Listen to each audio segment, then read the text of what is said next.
For years, if you were in the market for a compact super sedan, your choices were always the BMW M3 or the Mercedes C63. However, with the M3 always being the benchmark, the latest version is kind of missing that secret sauce that it's always had. That led to an opportunity for Cadillac to kind of swoop in and introduce the ATS-V back in 2016. So this week, Cadillac has sent me over the latest ATS-V. Does this model still have what it takes to challenge the best from Germany? That's what we're here to find out.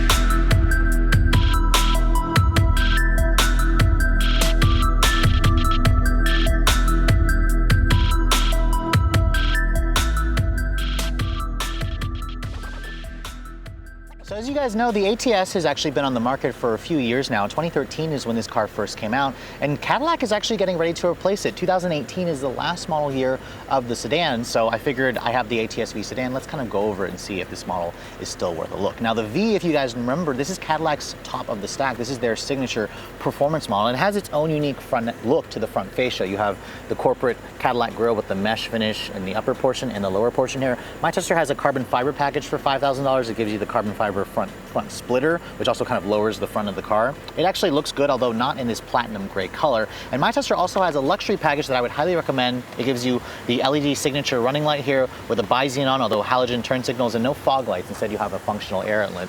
If you guys don't go for the luxury package, you're gonna have a halogen projector, which is kind of inexcusable in a car like this. Now, one thing I do like about the V model is it gives you a carbon fiber hood as standard.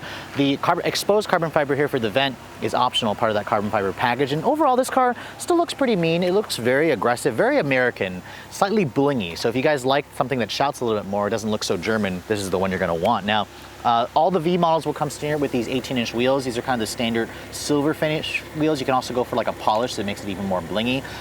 The gold painted calipers are optional. Those are $600 extra. All of them will come with Brembo 6 pistons, which definitely look great. Now, when this car came out, Cadillac wanted it to compete head-on with the BMW 3 Series, and it shows in the size.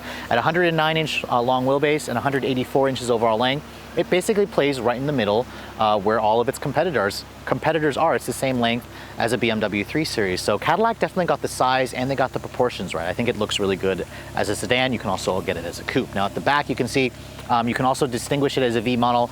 This spoiler is unique to the V, although I'm surprised it's not a carbon fiber spoiler with the package. It's just a composite. You do have more carbon fiber at the bottom here of the lower front skirt or rear fascia. And then of course the V models have the signature quad outlet exhaust. It still sounds pretty good at idle. I'll let you hear it real quick.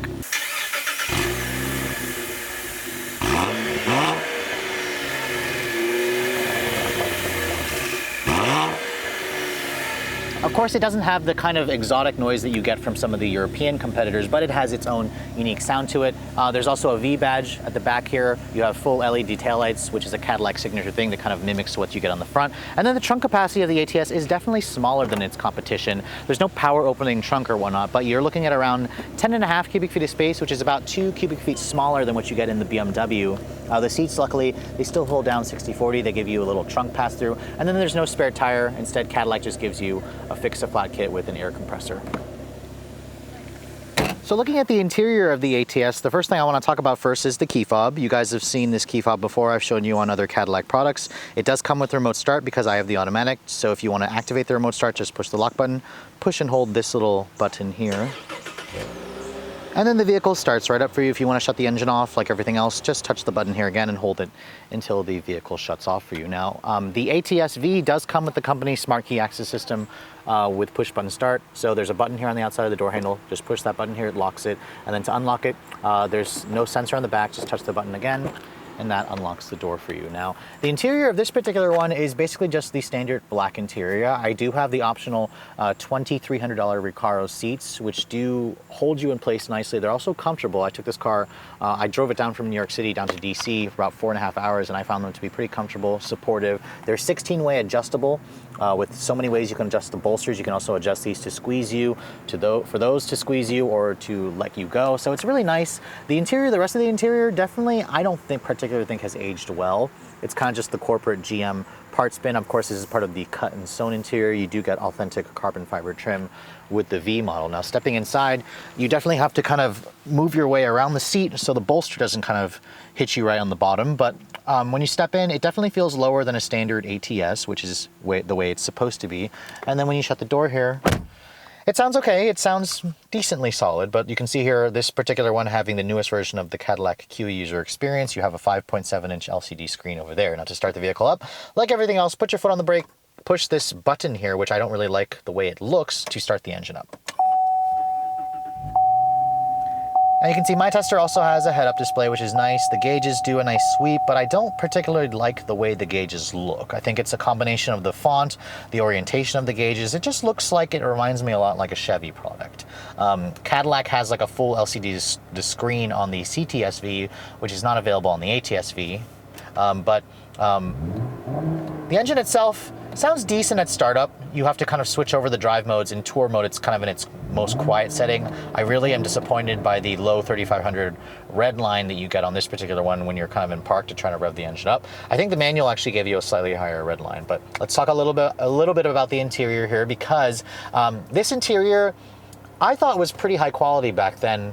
Now, you know, it's pretty average. I mean, you have the cut and sewn theme here, so you've got some stitching, you've got some suede Alcantara on the dashboard. It's soft touch right here, more stitching here on this upper portion of the dash. The door panels also kind of carry over with the soft stitching. You have two-person memory. You have an aluminum door handle here with the carbon fiber. It's slightly padded right here.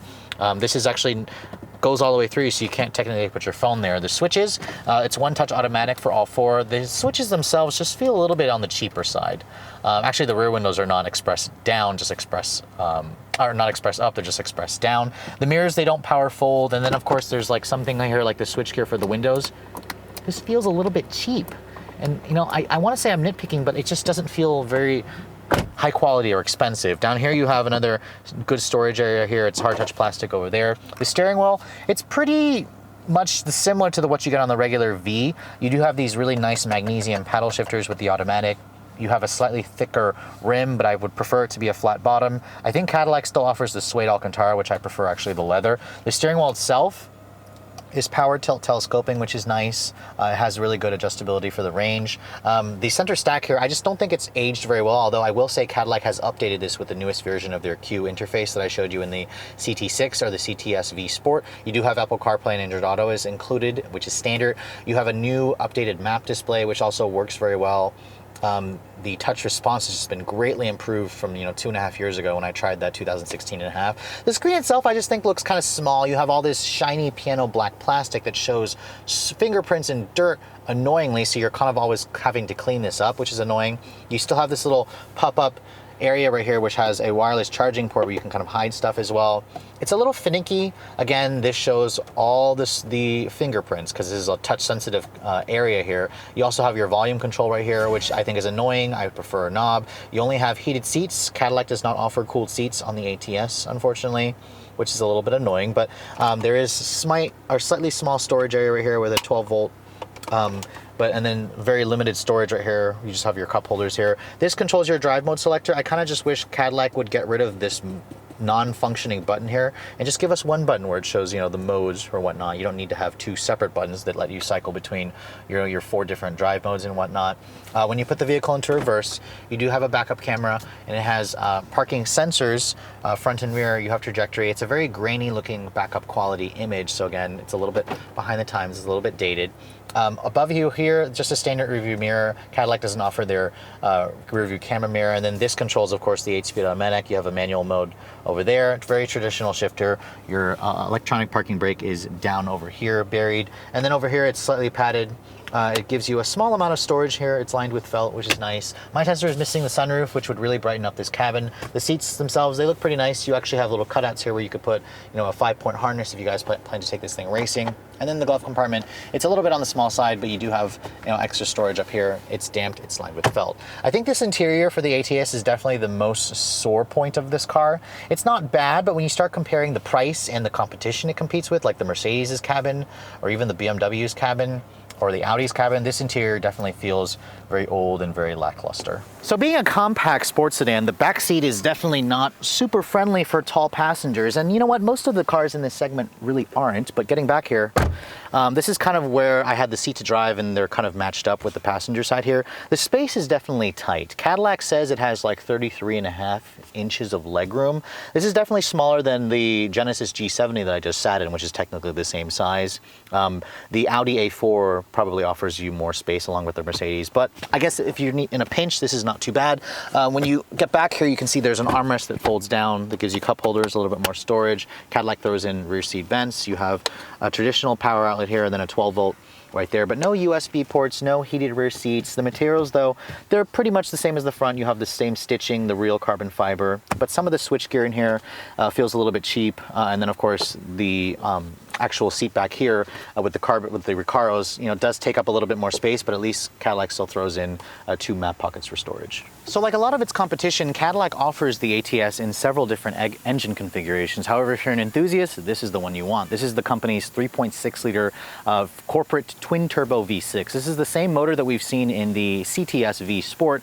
However, with this particular application, Cadillac has kind of beefed up the motor. It's got titanium connecting rods. It's got larger turbos with more boost, so it actually produces more power. 464 horsepower and 445 pound-feet of torque. Those numbers put it kind of right in between a BMW M3 and a Mercedes C63S and the Alfa Romeo Giulia Quadrifoglio. They're pretty great numbers. Now you can take your pick between a 6-speed manual, this is one of the few that still offer a stick, or an 8-speed automatic that my tester has. This car only comes in rear-wheel drive, and fuel economy is also pretty average, 17 in the city, 25 on the highway. Please put premium gas in it. As this one sits, it's a little bit heavier than an M3 by 300 pounds. It weighs around 3,800 pounds, but let's get out on the road and see how it all still performs. So it's been a while since I've driven an ATS. I remember when this car first came out, like 5, almost 6 years ago. God, where the heck has the time gone? And honestly, I really liked the way this car drove when it first came out. Cadillac, as you guys know, developed this car on the Alpha platform. So it's based on the Camaro. It's a very stiff, very structurally sound platform. And this car just feels really good. Now, the V model, when I first drove it back in 2016 with the manual, loved it, loved the stick shift. I haven't actually had a chance to show you guys the automatic. Same combination, or same engine. Now it's a sedan. So let's get out on the road and see how this combination feels.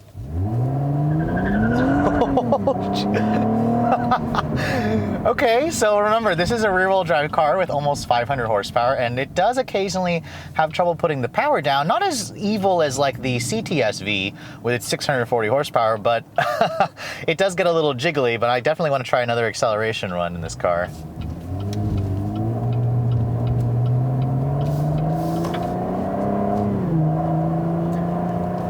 Now, what hasn't changed about the ATS or the ATS-V is the overall chassis of this car. It feels incredibly stiff. It's got really excellent steering, really excellent suspension control movements. It's got the magno-relogical dampers. Oh! Wow, I forgot how good these are. These are just so, so good. Oh! Now, I will say that the 8-speed auto in this car is great for an automatic, but I really am actually missing the manual. There are times where I found myself missing the active rev match function, and honestly that 6-speed that was in that car was really good. But if you guys don't want to drive stick, the automatic is definitely an option for you. But just know it just kind of neuters the car a little bit in terms of kind of the the overall feel. This is quicker 0 to 60. Cadillac says this car will get to 60 in 3.9 seconds, which is like 0.3 seconds quicker versus with the manual. But really, when you start driving this car out on the highway, this is kind of where this class of vehicle excels, because you can take it to the track. You can, it's a performance car. It feels like a sports car, but when you put it into its sport mode or touring mode, it's actually a really comfortable car. And the ATS-V definitely rides on the stiffer side. This is with the suspension in its sport setting, so it's the firmer setup. If you put it into tour, it'll actually quiet the exhaust. It'll make it softer. But God, the steering in this car is so good. This is almost as good as the Giulia QV that I last drove, which had excellent, amazing steering. God damn, this thing is fast. Wow. These V models seriously don't get enough credit. So many of you just kind of forget about the car because you really need to drive one of these to understand just how good these cars are as a performance car. Where this car really just falls flat, where it falls short, is the overall package. It just doesn't have the full-on specialness that I felt in the Giulia Quadrifoglio, in the Mercedes AMG, or the Audi RS products, or even the Lexus RCF. As much as I didn't like the RCF, which, by the way, this car handles better, has a much better chassis. The engine, the V8 engine in that car, is better than this engine. This car's engine, you can trace back its roots to like a, the 3.6 in like a Chevy truck. And there are times where I notice the engine doesn't always sound the best. You have to kind of get the revs up for it to sound really good. But then there are times where it's a little grainy, it's a little bit buzzy. But then when you shift it, when you get it right, it makes a nice little blip. But really, I just would prefer the manual.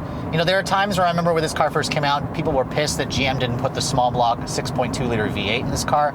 I can kind of understand why, but the amount of torque this car makes is so quick. This can easily keep up with, the best from Germany in terms of the straight line speed and in terms of the handling, which we're gonna take this off-ramp here really quick and I'll show you what I mean by the steering feel. Now, if you guys haven't driven a modern performance Cadillac, this car is definitely not your grandfather's Caddy. In fact, even the big CT6 isn't. The steering feel in this car is so good. The chassis stays nice and planted. And you're just kind of forget that you're in a Cadillac. You feel like you're driving a world-class European sports sedan.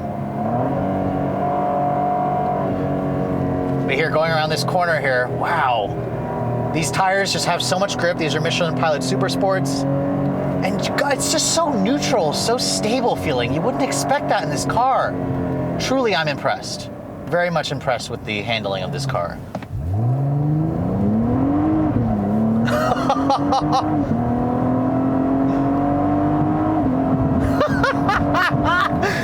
God, I forgot how good these are.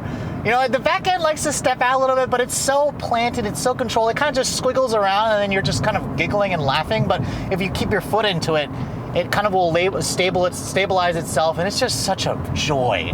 This car is so good with the manual. I like the automatic, but I don't love it like I loved the manual, which is why I would get this car with the stick. And you know what? Even though Cadillac is kind of discontinuing it this year, if you guys are looking for a deal, a sports sedan deal, and you don't want a German or a Japanese offering, this is your only choice. When it's gone, it's gone. So pick it up while you can. Now, let's talk a little about the fuel economy, because at $17.25, it's pretty much on average the same as a BMW or the Mercedes. I've been averaging around 18 miles per gallon in mixed driving. On the highway, I drove this down from New York. I got about 24 miles per gallon. So it's pretty much bang on with the EPA's targets. It does have a relatively small 16-gallon gas tank, so I was only getting about just under 300 miles in terms of range. But man, gas mileage isn't the biggest thing. It's the handling, the feel, the chassis, the response, the noise. This is right up there in terms of, the best in the class. It's just kind of, when you look at the rest of the car, where the ATS-V kind of starts to fall a little bit short of its competition. So it's been a little over 2 years since I've driven the ATS-V, and back then I drove a coupe with a 6-speed manual transmission. I actually really loved the car. However, as you guys know, with competition in this segment, it's fierce. And since then, I've driven some competitors that I think have surpassed the ATS-V in terms of the actual overall dynamics. That title goes to the Alfa Romeo Giulia Quadrifoglio. But where does that leave the ATS-V? Well, this particular one, the 8-speed automatic sedan, as you guys saw from the test drive, still has a potent engine. 3.6 liter V6 still produces a lot of power. Its noise is a little bit grainy and not quite as exotic sounding as what you get from the Mercedes' V8 or the Alfa's twin turbo Ferrari sourced V6.